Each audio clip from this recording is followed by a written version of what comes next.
প্রভু যীশু খ্রিস্টের মিষ্টি মধুর নামে আপনাদের জয় যিশু। এভরিডে ব্লেসিংয়ে সকলকে স্বাগত জানাই। প্রিয় বন্ধুগণ, আজ আমি গীত সংহিতা তার 23 গীত পাঠ করব এবং তার সংক্ষিপ্ত ব্যাখ্যা আপনাদের সামনে তুলে ধরব। আসুন পাঠ করি। সদাপ্রভু আমার পালক, আমার অভাব হইবে না। তিনি তৃণভূষিত চড়ানিতে আমাকে শয়ন করান, তিনি বিশ্রাম জলের ধারে ধারে আমাকে চালান। তিনি আমার প্রাণ ফিরাইয়া আনেন, তিনি নিজ নামের জন্য আমাকে ধর্মপথে গমন করান। যখন আমি মৃত্যু ছায়ার উপত্যকা দিয়া গমন করিব, তখনও অমঙ্গলের ভয় করিব না, কেননা তুমি আমার সঙ্গে সঙ্গে আছো। তোমার পাচনি ও তোমার যষ্টি আমাকে সান্ত্বনা করে। তুমি আমার শত্রুগণের সাক্ষাতে আমার সম্মুখে মেজ সাজাইয়া থাকো। তুমি আমার মস্তক তৈলে সিক্ত করিয়াছ, আমার পানপাত্র উথলিয়া পড়িতেছে। কেবল মঙ্গল ও দয়াই আমার জীবনের সমুদয় দিন আমার অনুচর হইবে, আর আমি সদাপ্রভুর গৃহে চিরদিন বসতি করিব। প্রিয় বন্ধুগণ, গীত সংহিতার এই 23 গীত আমাদের সর্বদা মনে করিয়ে দেয় যে আমাদের ঈশ্বর সবসময় আমাদের সাথে আছেন, আমাদের যত্ন নিচ্ছেন, আমাদের সাহায্য করছেন। আমরা একা নই। এক পদে লেখা আছে, সদাপ্রভু আমার পালক, আমার অভাব হইবে না। এই গীতটি রাজা দাউদ লিখেছেন। দাউদ একজন মেষপালক ছিলেন। তিনি তার বাবার মেষদেরকে চড়াতেন, তাই তিনি ভালো করে জানতেন একজন মেষপালক কেমন হয়, তিনি তার মেষদের জন্য কি কি করেন। তাই রাজা দাউদ ঈশ্বরকে একজন মেষপালকের সাথে তুলনা করেছেন এবং নিজেকে মেষের রূপে দেখেছেন। একজন মেষপালক যেমন তার মেষদের খেয়াল রাখেন, যত্ন করেন, মেষদের বিষয়ে চিন্তা করেন, তাদের কোনো কিছুর অভাব হতে দেন না, সেরকম রাজা দাউদ বলছেন ঈশ্বর হলেন একজন পালক। তিনি সর্বদা আমাদের খেয়াল রাখেন, তিনি আমাদের জন্য চিন্তা করেন, তিনি আমাদের যত্ন করেন যেন আমাদেরও কোনো কিছুর অভাব না হয়। প্রিয় বন্ধুগণ, ঈশ্বর হলেন আমার এবং আপনার এক উত্তম পালক। তিনি আমাদের সমস্ত প্রয়োজন জানেন, আর তিনি তার সময় মতো সেই প্রয়োজনকে মেটান। তিনি আমাদেরও কোনো কিছুর অভাব হতে দেবেন না যদি আমরা তাকে আমাদের পালক হিসেবে মনে করি। এরপর 2 পদে দাউদ লিখেছেন, তিনি তৃণভূষিত চড়ানিতে আমাকে শয়ন করান, তিনি বিশ্রাম জলের ধারে ধারে আমাকে চালান। প্রিয় বন্ধুগণ, একজন মেষপালক জানেন যে তার মেষেরা সবুজ নরম ঘাস পছন্দ করে, আর তাই মেষপালক তার মেষদের যেখানে নরম সবুজ ঘাস থাকে সেখানে নিয়ে যান। এবং একজন মেষপালক জানেন যে তার মেষেরা শান্তভাবে বয়ে যাওয়া জল পছন্দ করে, আর তাই তিনি সেরকম জলের ধারে তার মেষদের জল খাওয়াতে নিয়ে যান, যেন মেষেরা সেখানে ধীরে ধীরে জল খেতে পারে এবং আরাম করতে পারে। একইভাবে ঈশ্বর আমাদের জন্য চিন্তা করেন। একজন মেষপালক যেমন তার মেষদের খাওয়া দাওয়ার বিষয়ে ভাবেন, তারা কিভাবে আরাম পাবে, ভালো থাকবে, তার বিষয়ে ভাবে, সেরকমই আমাদের ঈশ্বর, তিনি আমাদের ভোজনের জন্য, আমাদের পোশাকের জন্য চিন্তা করেন। অনেক সময় আমরা কি খাবো, কি পরবো সেই বিষয়ে চিন্তা করি। আমরা ভুলে যাই যে আমাদের জীবন্ত পিতা, তিনি আমাদের পালক, তিনি আমাদের কোনো কিছুর অভাব হতে দেবেন না। প্রিয় বন্ধুগণ, ঈশ্বর আপনার জন্যও চিন্তা করেন। যদি আপনি মনে করে থাকেন তিনি আপনারও পালক, তবে তিনি আপনার সমস্ত অভাব পূরণ করবেন। আপনার সমস্ত চিন্তার ভার তার উপর দিয়ে দিন, তিনি আপনাকে আপনার প্রত্যেকটি প্রয়োজন মেটাবেন। 3 পদে দাউদ লিখেছেন, তিনি আমার প্রাণ ফিরাইয়া আনেন, তিনি নিজ নামের জন্য আমাকে ধর্মপথে গমন করান। এই বাক্যে লেখক বোঝাতে চেয়েছেন যে মেষেরা পথে চলতে চলতে অনেক সময় তাদের চলার পথ থেকে সরে যায়। তখন তাদের মেষপালক তাদের আবার সঠিক পথে ফিরিয়ে আনেন, তাদের চলার পথটা ঠিক করে দেন। ঠিক একইভাবে যখন আমরা ঈশ্বরের পথ থেকে সরে যাই, ভ্রান্ত হয়ে যাই, পাপে পড়ে যাই, ঈশ্বরের বিরুদ্ধে অন্যায় করি, তখন ঈশ্বর একজন উত্তম মেষপালকের মতো আমাদের ফিরিয়ে আনেন। যখন আমরা পাপে জীবনযাপন করি, আমরা মনে করি ঈশ্বর হয়তো আমাদের ছেড়ে দিয়েছেন, আমরা চিন্তা করি ঈশ্বর হয়তো আমাদের ক্ষমা করবেন না। কিন্তু প্রিয় বন্ধুগণ, ঈশ্বর কখনো আমাদের ভুলে যান না। তিনি সর্বদা আমাদের সাহায্য করেন যেন আমরা তার কাছে ফিরে আসি।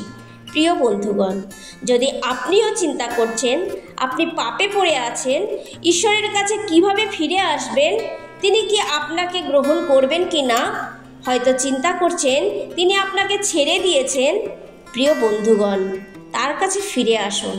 তিনি কখনো আপনাকে ছাড়বেন না, তিনি আপনাকে আবার তুলে ধরবেন। আমরা তাকে ছেড়ে দিতে পারি, তিনি কখনো ছেড়ে দেন না।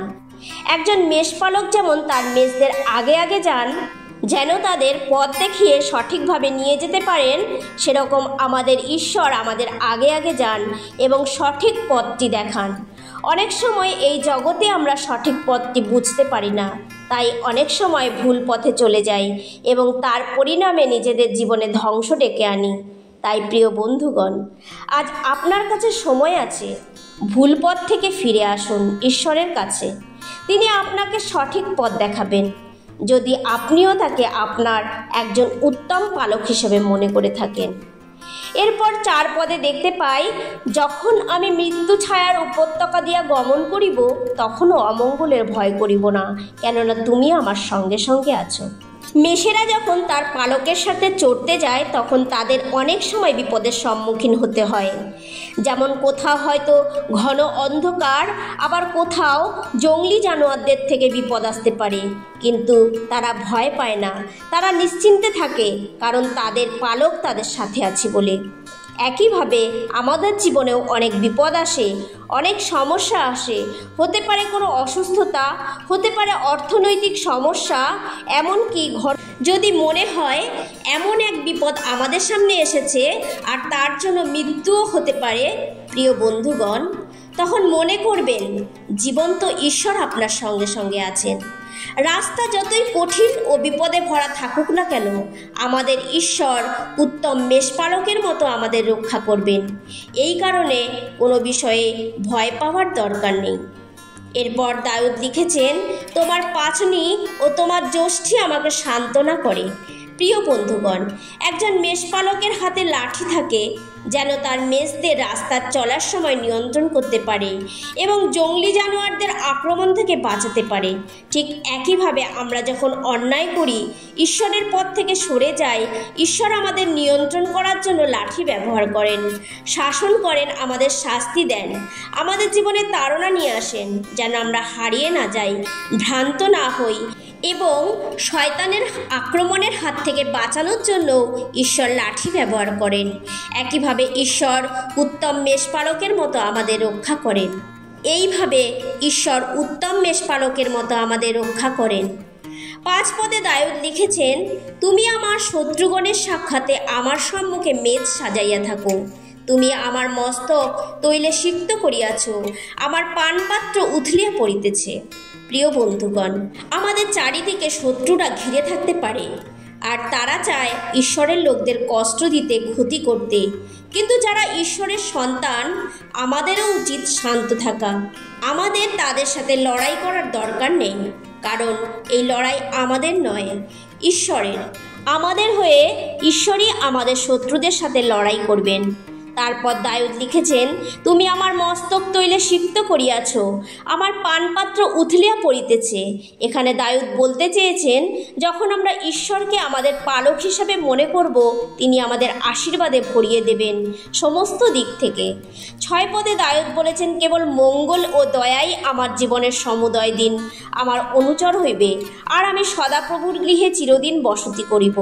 অতএব ঈশ্বর হলেন মঙ্গলময়, তার দয়া আমাদের উপর সবসময় থাকবে, আমরা যেখানেই যাই না কেন।